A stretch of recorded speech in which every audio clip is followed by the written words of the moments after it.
श्रोताओं नमस्कार, स्वागत करते हैं आपका इस भेंट वार्ता में।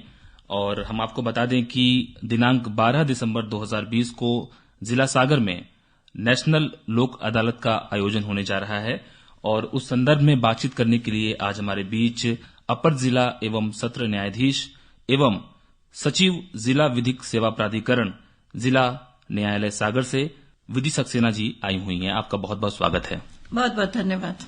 नेशनल लोक अदालत क्या होता है और इसके क्या फायदे हैं, वादियों को, फरियादियों को, आम जन को इसके क्या फायदे हो सकते हैं, तमाम बिंदुओं पर हम बातचीत करेंगे, बहुत विस्तार से बातचीत करेंगे।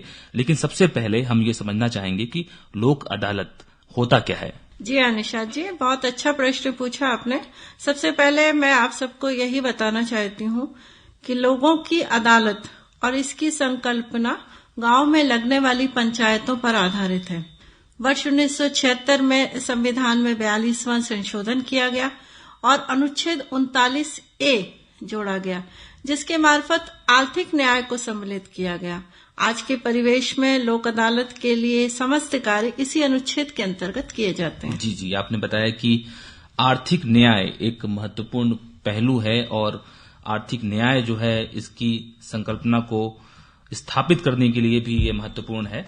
इसके अलावा आपसे हम ये समझना चाहेंगे कि जो लोक अदालतें होती हैं उनकी जो कार्य पद्धति होती है वो किस तरीके से कार्य करती हैं। जी हाँ, लोक अदालत लगाए जाने का कारण ये है कि जो आर्थिक रूप से कमजोर लोग हैं, जिनकी स्थिति कमजोर है, उन्हें हम न्याय पाने के लिए संसाधन उपलब्ध नहीं करा पाते। दूसरा कारण ये है कि न्यायालयों में पहले से ही लंबित प्रकरणों की संख्या अधिक होती है और कार्यवाही में पूरा समय लग जाता है। इसी तथ्य को दृष्टिगत रखते हुए यह सुनिश्चित किया गया कि देश के किसी भी नागरिक को आर्थिक या किसी अन्य अक्षमताओं के कारण न्याय या न्यायालय से दूर न रहना पड़े। इसी प्रयोजन से लोक अदालत कार्य करती हैं। जी, लोगों को आर्थिक समस्या के कारण, आर्थिक अक्षमता के कारण जो है न्याय की जो गुहार है उससे दूर न होना पड़े, ये बहुत महत्वपूर्ण प्रक्रिया है, बहुत महत्वपूर्ण संकल्पना है।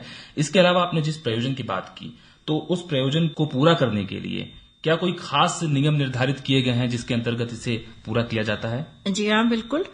वर्ष 1987 में एक अधिनियम पारित किया गया जिसका नाम है विधिक सेवा प्राधिकरण अधिनियम, और इसे 9 नवंबर 1995 से लागू किया गया और तभी से समस्त दायित्वों के निर्वहन के लिए इसी अधिनियम के अंतर्गत विधिक सहायता और स्थायी तथा निरंतर लोक अदालतें अस्तित्व में आई हैं। जी, यदि हम एक आम जनता के हैसियत से इस बात को समझना चाहें कि लोक अदालत में जाने की प्रक्रिया क्या होती है, कैसे कोई व्यक्ति वहां गुहार लगा सकता है और वहां से जो फायदे मिलते हैं, न्याय की जो प्रक्रिया होती है, उसे सुलभता से प्राप्त कर सकता है। इस संबंध में मैं आपको ये बताना चाहूंगी कि कोई भी व्यक्ति न्यायालय के समक्ष लंबित अपने विवाद या न्यायालय में आने से पहले भी विवाद के संबंध में आसानी से लोक अदालत का दरवाजा खटखटा सकता है और इसके लिए उसे कोई खर्च करने की आवश्यकता नहीं है।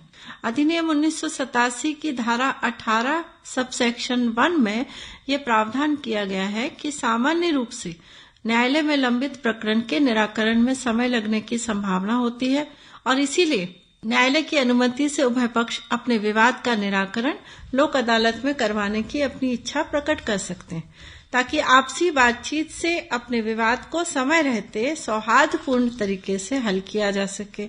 दूसरी बात यह है कि न्यायालय में प्रकरण प्रस्तुति से पहले ही स्थायी लोक अदालत के अंतर्गत भी कार्रवाई की जा सकती है। बस आवश्यकता यह है कि लोक अदालत के समक्ष विवाद के दोनों पक्ष उपस्थित हों, तभी आपसी सामंजस्य से मामले को हल किया जा सकेगा। दोनों पक्षों का न्यायालय के समक्ष उपस्थित होना और उनकी आपसी सहमति से सौहार्दपूर्ण माहौल में निपटारा किया जाता है, ऐसा आपका कहना है। अब हम ये जानना चाहेंगे आपसे कि जो लोक अदालतें होती हैं उसके समक्ष क्या हम सभी प्रकार के प्रकरणों को रख सकते हैं या कुछ खास चुनिंदा प्रकार के प्रकरण होते हैं जिनकी सुनवाई की जाती है? जी निशाद जी, बहुत अच्छी बात है ये, क्योंकि देखिए सामान्य रूप से जो गंभीर और संगीन आपराधिक प्रकरण होते हैं उन्हें तो हम आपसी तालमेल से नहीं सुलझा सकते, लेकिन वे प्रकरण जिनके संबंध में दंड प्रक्रिया संहिता की धारा 320 के अंतर्गत कार्यवाही हेतु समझौता योग्य बनाया गया है, ऐसे सभी प्रकरण हम लोक अदालत के समक्ष निराकरण हेतु रखते हैं। इसके अलावा मोटर दावा दुर्घटना प्रकरण, वैवाहिक मामले, सिविल मामले, पेंशन और अन्य सेवा संबंधी मामले जैसे रेलवे मुआवजा, श्रम विवाद, भूमि अधिग्रहण, मनरेगा के मामले, बिजली पानी से जुड़े प्रकरण, आपदा मुआवजा जैसे बाढ़, आगजनी से उत्पन्न होने वाले प्रकरणों को भी लोक अदालत के समक्ष रखा जाता है। जी, महत्वपूर्ण बात यह है कि आपसी तालमेल से जो हल होने वाले प्रकरण होते हैं उनकी प्रमुखता होती है। इसके अलावा आपसे हम ये भी समझना चाहेंगे कि जब अदालतों का आयोजन किया जाता है तो क्या इन अदालतों का आयोजन जिला स्तर पर किया जाता है, तहसील स्तर पर किया जाता है, किस प्रकार के स्तर इसमें होते हैं और क्या प्रक्रियाएं होती हैं? अधिनियम जो बनाया गया है उसमें 2 व्यवस्थाएं हैं, एक तो स्थायी लोक अदालत की व्यवस्था और दूसरी अस्थायी लोक अदालत, जो राष्ट्रीय विधिक सेवा प्राधिकरण नई दिल्ली के द्वारा माननीय सर्वोच्च न्यायालय से लेकर तहसील स्तर तक प्रत्येक न्यायालय में लगाई जाती है। इसके अतिरिक्त यह भी आपको बताना चाहूंगी कि माननीय उच्चतम न्यायालय और माननीय उच्च न्यायालय के दिशा निर्देश अनुसार जिला विधिक सेवा प्राधिकरण द्वारा अथवा उसी कार्यालय में सचिव की हैसियत से अर्थात मेरे द्वारा लोकोपयोगी सेवाओं हेतु स्थायी लोक अदालत का आयोजन भी प्रारंभ कर दिया गया है। जी, आपने स्थायी लोक अदालतों की बात की और अस्थायी लोक अदालतों की बात की। जी हाँ। तो ये दोनों अदालतों में, उनकी प्रक्रियाओं में, उनकी बैठक में, आयोजन में क्या अंतर होता है मूल रूप से? जी, स्थायी लोक अदालत जो होती है उसमें आप अपना मामला सीधा ले जा सकते हैं, लेकिन अस्थायी लोक अदालत में प्रकरण उस न्यायालय से आता है जिस जगह पर वो मामला लंबित होता है। वहां न्यायालय के समक्ष अनुमति लेने के बाद ही प्रकरण को लोक अदालत के समक्ष रखा जाता है। इसके अलावा स्थायी लोक अदालत के समक्ष 1 करोड़ रुपए की धनराशि तक के मामले सुनवाई हेतु रखे जाते हैं, जबकि अस्थायी के लिए ऐसी कोई बाध्यता नहीं है। यह भी बताना चाहूंगी, लोक अदालत द्वारा विवाद का निर्णय पारित किया जाता है और जो दोनों पक्षों को बाध्य करता है, जबकि अस्थायी में प्रकरण निर्धारित न्यायालय द्वारा ही फैसले के लिए रखा जाता है। जी। मतलब दोनों प्रकरणों में अलग अलग प्रक्रिया अपनाई जाती है और उसका पालन किया जाता है। लोक अदालतों में जो है लोक उपयोगी सेवाओं का जो है खासकर ध्यान रखा जाता है। जी। तो जो ये स्थायी किस्म की लोक अदालतें होती हैं, किस प्रकार की लोक उपयोगी सेवाओं का इसमें लिए जाते हैं? जी, ये क्या हुआ कि पहले जो स्थायी लोक अदालत लोकोपयोगी सेवाओं के लिए लगती थी उसके लिए एक न्यायालय का निर्धारण किया गया था। जी। अभी कुछ समय से पिछले करीब साल भर के अंदर ही ये व्यवस्था की गई। इस लोक अदालत का लोकोपयोगी सेवाओं की लोक अदालत की व्यवस्था जिला विधिक सेवा प्राधिकरण के समक्ष रहेगी, वहीं उसी कार्यालय में लगाई जाती है और मैं स्वयं उसके प्रकरण देखती हूँ, जो कि वो कौन से प्रकरण होंगे जो कि धारा 22A(b) के अंतर्गत चिन्हित है और उनकी व्यवस्था ये है कि अलग अलग प्रकरणों को किस तरह से चलाना है, कैसे करना है, तो ये व्यवस्था है। और ये सभी वो वाले प्रकरण होते हैं जो नियमित न्यायालय में नहीं चलते, इनको यहीं पे चलाया जाता है। यदि हम इसमें और विस्तार से समझना चाहें कि जो लोक उपयोगी सेवाएं होती हैं, जी, उनके कौन कौन से वो विवाद हो सकते हैं जो इसके अंतर्गत सुने जाते हैं? जी, इसके अधीन हवा, सड़क और जल माने परिवहन से संबंधित सभी, और परिवहन में यात्रियों के हो या माल के परिवहन से संबंधित सेवा हो, पोस्टल की सभी सेवा जैसे टेलीफोन, दूरभाष, वो भी आएंगे। फिर किसी भी स्थापना जैसे नगर निगम है, कोई भी सरकारी स्थापना है जहां से हमें सेवा प्रदाय करना है, वो सभी जैसे विद्युत, प्रकाश या जल की आपूर्ति। इसके अलावा सार्वजनिक संरक्षण, स्वच्छता की प्रणाली, अस्पताल, डिस्पेंसरी की सेवा, बीमा, आवासीय संपदा, बैंकिंग, वित्त, सभी को शामिल किया गया है। और इसके लिए ये भी रखा गया है कि यदि केंद्र सरकार, राज्य सरकार चाहे तो लोकोपयोगी सेवा के अंतर्गत अन्य सेवाओं को भी जोड़ सकती है। वो सभी मामले हमारी स्थायी लोक अदालत में रहते हैं। जी, इसके अतिरिक्त हम आपसे ये भी समझना चाहेंगे कि जो ये लोक उपयोगी सेवाएं होती हैं उसके लिए लोक अदालतों का गठन किया जाता है, तो ये अदालतें कब बैठती हैं, कब लगती हैं, और कोई व्यक्ति यदि इसमें अपना मामला दाखिल करना चाहे तो कैसे दाखिल कर सकता है? जी, ये इसका प्रयास ये है कि हफ्ते में 1 दिन, सप्ताह में 1 दिन और महीने में कम से कम 4 बार इसका आयोजन हो। इसके अलावा यदि प्रकरण ज्यादा है तो 1 से अधिक भी संख्या की जा सकती है। कौन आएगा? वो लोग आएंगे जो कोई व्यक्ति का समूह, कंपनी, फर्म, निगम या कोई भी संस्था या तो स्वयं आ सकती है, अपने रिप्रेजेंटेटिव के माध्यम से भी वो कार्रवाई कर सकते हैं, अपने प्रतिनिधियों के माध्यम से भी कार्रवाई कर सकते हैं। बहुत महत्वपूर्ण बात यह है।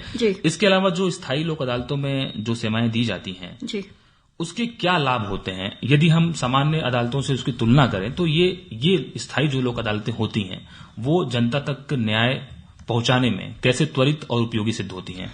सबसे बड़ी बात तो ये है कि इसमें आने के लिए आपको एक सिंपल फॉर्मूला है। सरल प्रणाली के अंतर्गत कार्रवाई होती है, दोनों पक्षों को बिठाया जाता है, सौहार्दपूर्ण तरीके से उनके बीच में बातचीत कराई जाती है, समझौता करने का प्रयास किया जाता है और उनकी योग्यता आधारित समझौता कराते हैं। अगर उनके बीच में इस तरह का कोई मामला है जिससे कोई बीच का ही रास्ता निकल आता है जो दोनों को स्वीकार योग्य हो, तो उसको रखते हैं।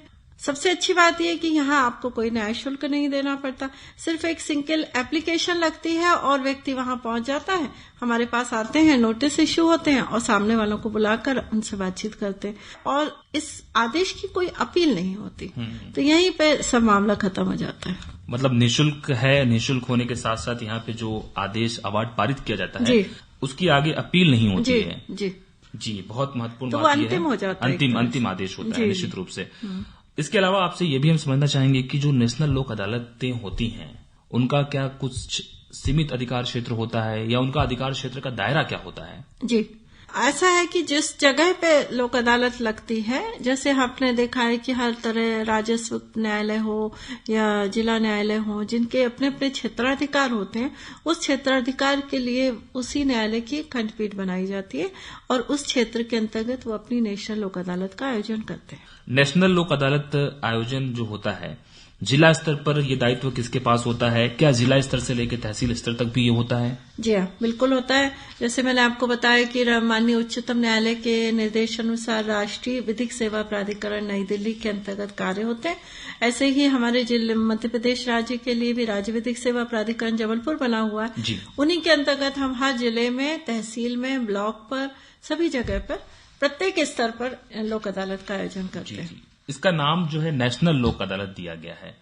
इससे राष्ट्रीयता का बोध होता है। जी। तो क्या ये सिर्फ सेंट्रलाइज्ड केंद्रीकृत व्यवस्था दिल्ली स्तर तक होती है या राज्य स्तर तक होते हुए जिले स्तर तक आती है? नहीं, ये चूंकि राष्ट्रीय विधिक सेवा प्राधिकरण नई दिल्ली के निर्देश अनुसार होता है, तो एक ही दिन पूरे देश में लोक अदालत लगती है। जी। और हर स्तर पर लगती है, ताकि वो सभी को उसका पता होता है।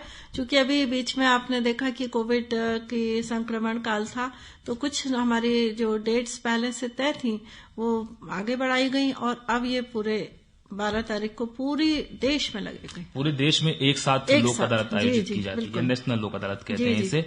इसके अलावा इसमें एक शब्द और जो आता है, एक बात की और चर्चा होती है, मोबाइल लोक अदालत। जी हाँ, ये क्या परिकल्पना है? मोबाइल लोक अदालत का तात्पर्य यह है कि लोक अदालत ही मोबाइल हो गई एक तरह से। तो वो वहीं जाके, जहां पर व्यक्ति का किसी का भी विवाद है, उस निश्चित स्थान पर ही जाके मौके पर हम जाएंगे और वहां पे लोक अदालत लगाएंगे। यानी कि न्याय जो है जनता के द्वार तक जा रही है, ये कहा जा सकता है इसको। बिल्कुल ऐसा कह सकते हैं। तो ये जो लोक अदालतें होती हैं, इनके गठन का अधिकार प्राधिकार कहाँ निहित होता है और इनकी शक्तियां क्या होती हैं? जी, जैसे मैंने आपको कहा कि मैं जिला विधिक सेवा प्राधिकरण के प्रतिनिधि के रूप में आपके समक्ष उपस्थित हुई हूँ। तो जिला विधिक सेवा प्राधिकरण को ही अधिनियम 1987 की धारा 22 के अंतर्गत ये अधिकारिता दी गई है कि हम लोक अदालत के लिए खंडपीठों का गठन करते हैं। खंडपीठ का मतलब ये है कि वहां पर केवल न्यायाधीश अकेले ही नहीं बैठते, उनके साथ हम 2 व्यक्ति और बिठाते हैं, जिसमें सामान्यतः एक अधिवक्ता और एक सामाजिक कार्यकर्ता होते हैं। तब मतलब 3 लोग बैठते हैं और फिर वो खंडपीठ जो है वो पक्षकारों की बात सुनती है।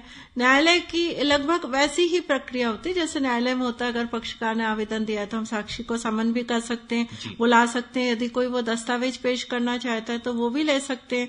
उनकी जांच की जाती है, यदि आवश्यक हुआ तो साक्ष्य लेते हैं और कार्रवाई करने के बाद उसको निर्णय पारित करते हैं, चाहे सिविल हो या आपराधिक। लोक अदालत की जो खंडपीठ बैठती है वो उसको स्टेटस प्राप्त होता है न्यायालय का, और उनके द्वारा जो कार्रवाइयां होती हैं वो विधि सम्मत होती हैं। विधि सम्मत कार्रवाई होती है और लोक अदालत को अदालत का ही जो है दर्जा प्राप्त होता है, ये कह सकते हैं। जी। और ये होता है। जी। लोक अदालत मामलों को सुलझाती है। आपने बताया कि सौहार्दपूर्ण माहौल में उभय पक्ष को बैठा करके मामले का निपटारा किया जाता है। तो ये प्रक्रिया कैसे संपन्न होती है, थोड़ा हमारे श्रोताओं को आप समझाइए। जी।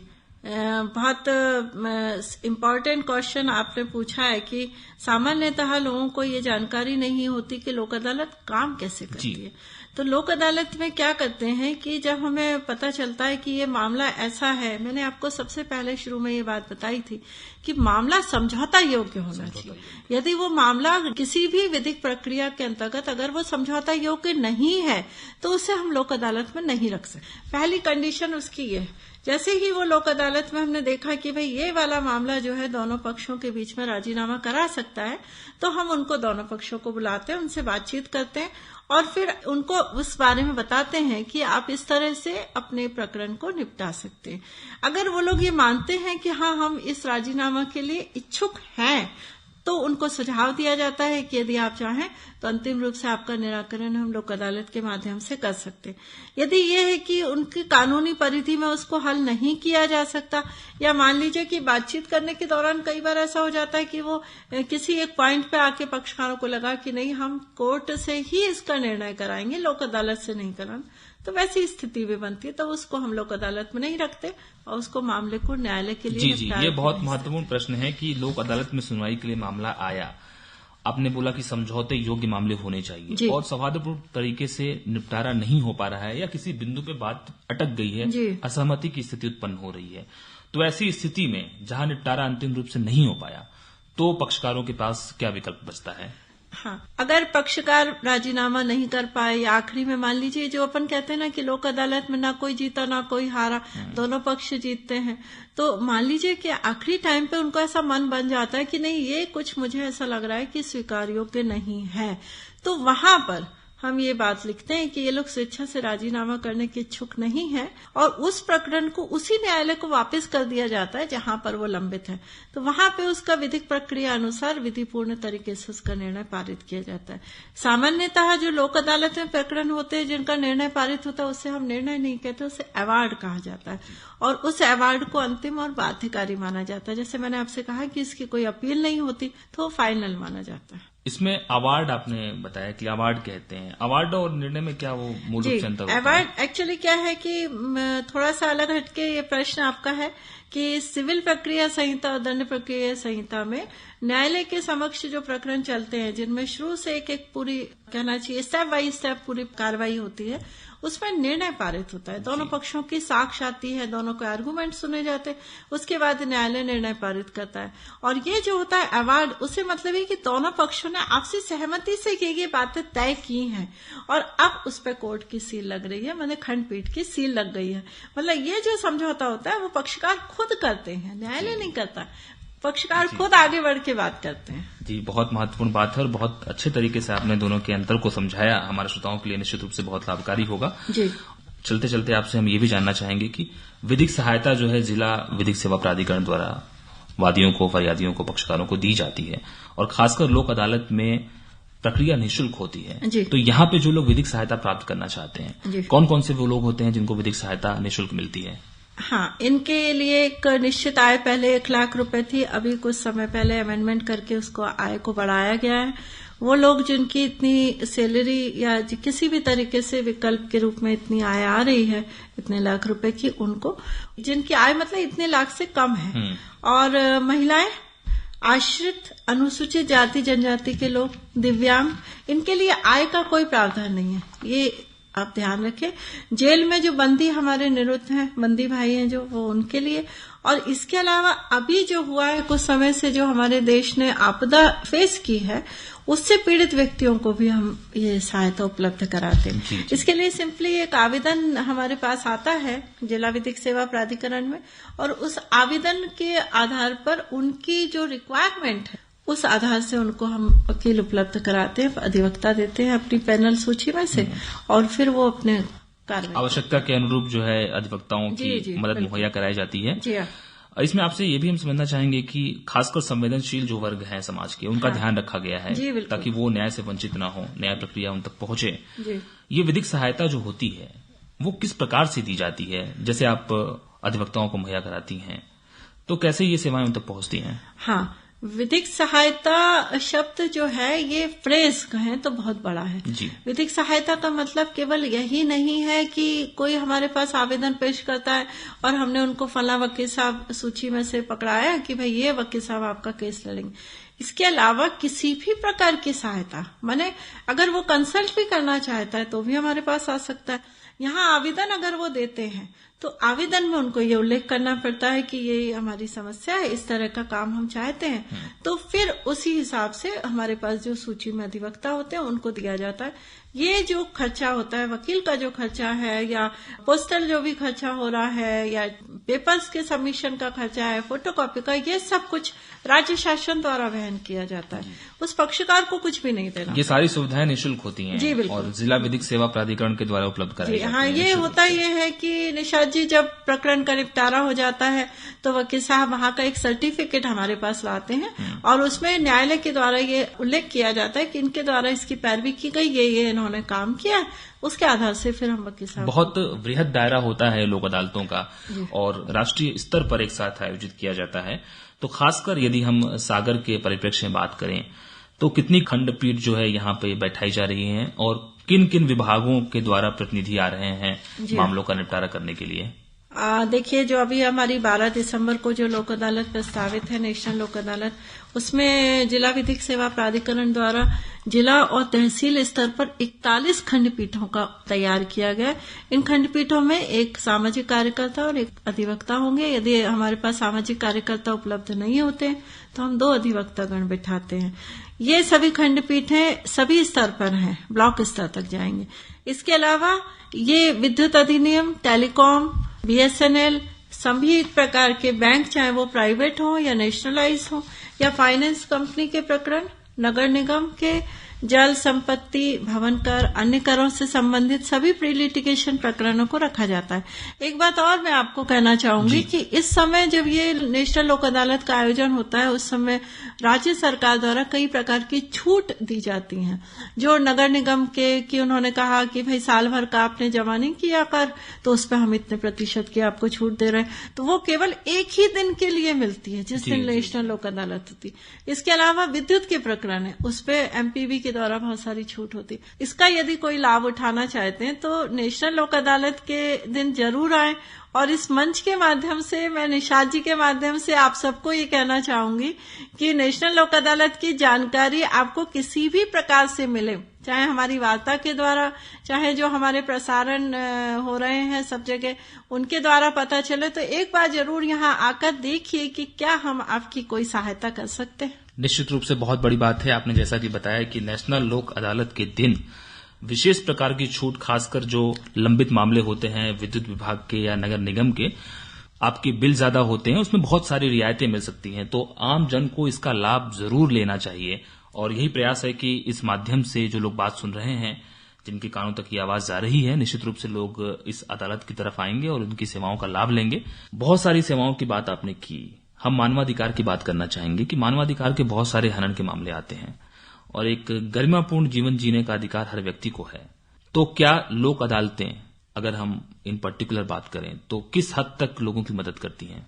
दिनांक 10 दिसंबर राष्ट्रीय मानव अधिकार दिवस है और निश्चित रूप से हम सब उसका सेलिब्रेशन भी करेंगे। तो मानव अधिकार जो शब्द है उसके बारे में अगर मैं आपसे कहूं तो संविधान का जो पार्ट 3 है, जिसे हम भाग 3 मूल अधिकार के बारे में जानते हैं, वो मानव अधिकार ही एक तरह से वहां पर समाहित किए गए हैं जो संविधान हमारे हाथ में देता है।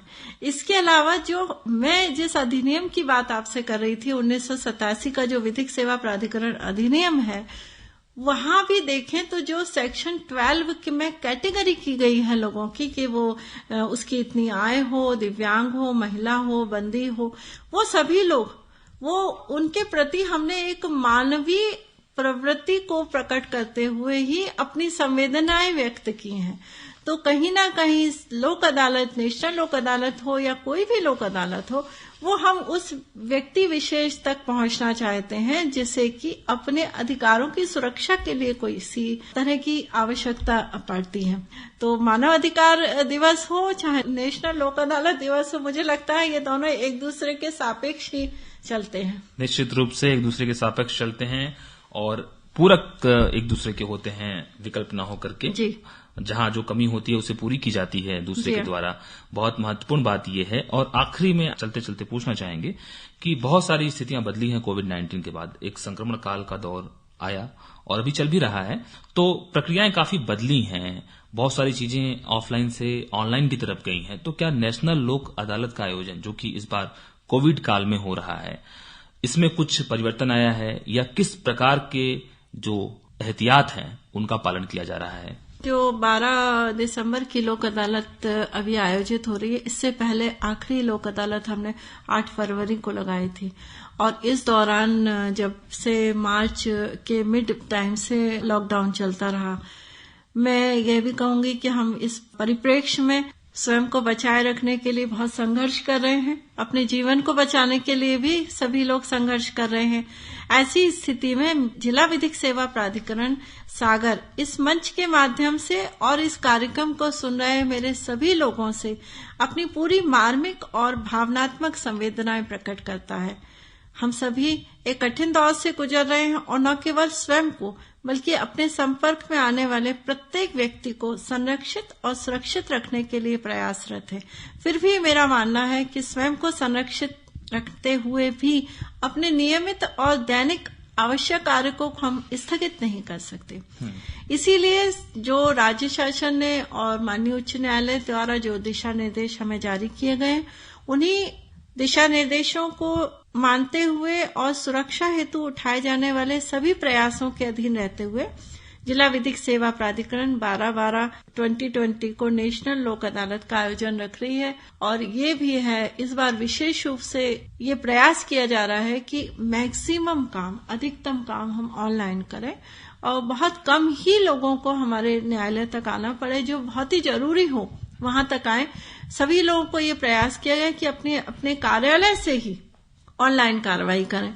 जितने भी बैंक हैं, नगर निगम हैं, सभी लोग अपने अपने स्तर पर करेंगे तो न्यायालय में इतनी भीड़ इकट्ठी नहीं होगी और सभी आपस में मिलकर जो हमने एक रोड मैप तैयार किया है, बार बार मीटिंग्स ली गई हैं इस काम के लिए।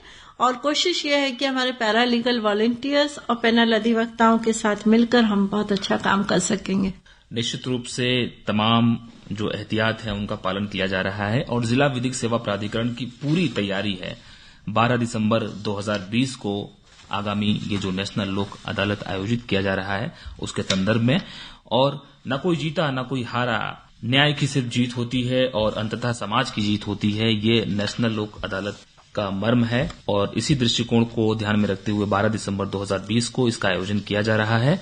विधि सक्सेना जी, अपर जिला एवं सत्र न्यायाधीश एवं सचिव जिला विधिक सेवा प्राधिकरण जिला न्यायालय सागर से आप हमारे बीच आई और नेशनल लोक अदालत के बारे में तमाम बिंदुओं को लेकर के जन जागरूकता पैदा की। आपका हम बहुत बहुत शुक्रिया अदा करते हैं आकाशवाणी परिवार की तरफ से। इस वार्ता को सुन रहे सभी लोग ज्यादा से ज्यादा लाभ लेने का प्रयास करें और 12 दिसंबर की लोक अदालत का लाभ उठाएं। बहुत बहुत धन्यवाद।